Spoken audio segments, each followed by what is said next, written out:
Welcome to Lost Girl Therapy. So I tried a lot of different methods to navigate jugular vein compression because the pressure is really uncomfortable.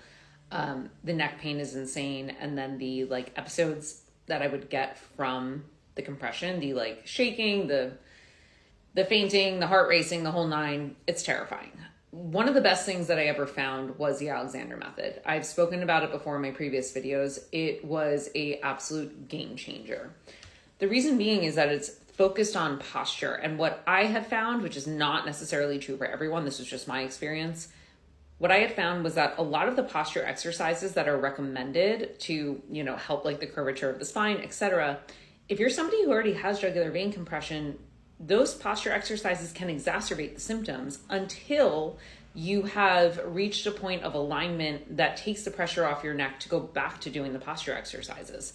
So when somebody would be do a chin tuck, I'd be for somebody without JVC, sure, a chin tuck is great. But if I did it, especially at the heightened state that I was in, I would trigger an episode. Even now, I do chin tucks sparingly.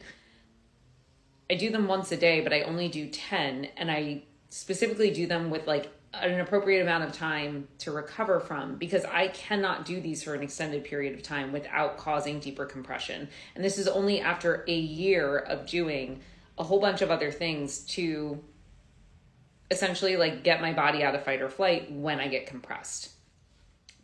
The Alexander method really was a game changer because it helped me become hyper aware of all of the tension that I was holding and the fear response that my body was holding when I went to go do regular normal things. So for me, singing is part of my regular life, but because of this compression, singing became incredibly difficult and very fear-inducing. After doing the Alexander method and working with a practitioner in New York City who was incredible, I was then able to notice when I was holding tension here, when I was gripping, when my muscles were making things worse, and having techniques to completely alleviate that, so much so that I reached a point where I was able to go back to singing, not to the full extent that I used to, but I can sing again. And I was able to start doing yoga again, which was huge because prior to that, I could not have done any version of an inversion, a downward dog, anything that can press arms above the head. But post sessions and doing it in session with a practitioner just allowed me to re-enter life. Now, the part that I've said in previous videos, which I'm going to say again, is you cannot do the Alexander method from an online video. You have to work with a practitioner. It has to be in person. The reason being is that there is the potential for so much, there's a lot of potential to do it wrong, essentially. So you need somebody to kind of fine tune in practice with you. So that way you can learn the difference between what feels right versus what could potentially exacerbate